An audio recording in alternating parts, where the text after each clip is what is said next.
Kumusta? Mabuti! For today's video. For today's video ay may dumating na bagong nurse para kuhanan ng dugo si Nili para sa kanyang blood test. Usapan ay alas 8 hanggang alas 9 ng umaga pero dumating ang nurse ay lampas na ng alas 11. Kaya naman si Nili ay naiyamot at gutom na daw siya. Dahil simula pa nung gabi hindi pa siya nakain at nakapasting para ma-check din ang kanyang sugar.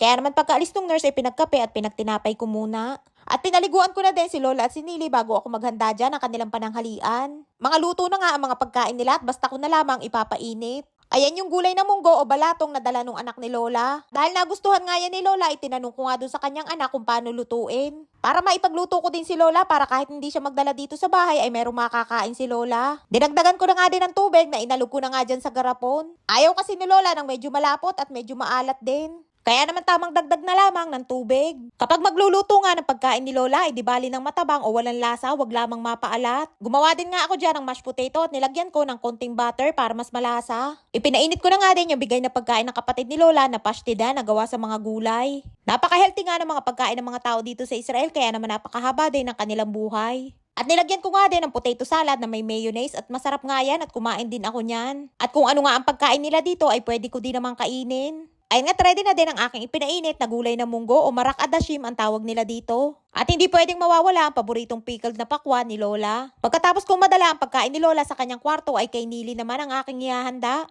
Tulad ng kay Lola ay meron din siyang potato salad at pastida at hindi ko na nga nilagyan ng mashed potato. Dahil meron na siyang schnitzel tiras na parang patis na merong mais. At para naman sa kanyang soup ay zucchini ang aking ibinigay na may halo ng iba't ibang gulay din. Balik ka tulo, bahay tulo, balik ka tulo.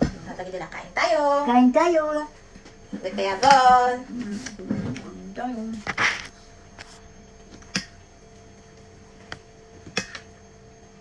Ayun nga't happy tummy na naman si Nilush for today's video. At meron pang ang bulak na may plaster ang kanyang kamay kung saan siya kinuhanan ng dugo. At bago nga dumating yung nurse nung umaga ay talaga namang iyamot na iyamot si Nili. Ay ano daw pagkakatagal dumating nung nurse ay gutom na daw siya. Kaya naman halos mangiyak-ngiyak si Nili habang nagsasabi sa amin ni Lola. Ay alam nyo naman si Nilush, food is life at bawal magutom. Kaya naman nasabi namin ni Lola ay siya'y sigit kumain ka na at papaschedule na lamang ulit ang kanyang blood test. Ay ayaw naman kumain at hihintayin na lamang daw niya. Kaya naman nung dumating ang nurse ay ngiting-ngiti si Nilush at sa isip-isip siguro ay sa wakas ay makakakain na siya pagkatapos. Isa nga sa pinakaayaw ni Lola at ni Nili ay yung pinaghihintay sila na matagal at hindi dumadating sa tamang oras na kanilang pinag-usapan. Naibangon ko na nga din si Lola noon at sa sala sana kami maghihintay sa nurse. Ang kaso yung natagalan nga ang nurse bago dumating kaya naman nainip na din si Lola at nagpahatid na sa kanyang kwarto. At dahil gusto ni Lola na matingnan si Nili habang kinukuha na ng dugo ay doon na lamang pinapunta ang nurse sa kwarto ni Lola.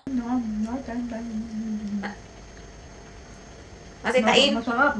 Masarap. Wala ka bot. Lahat.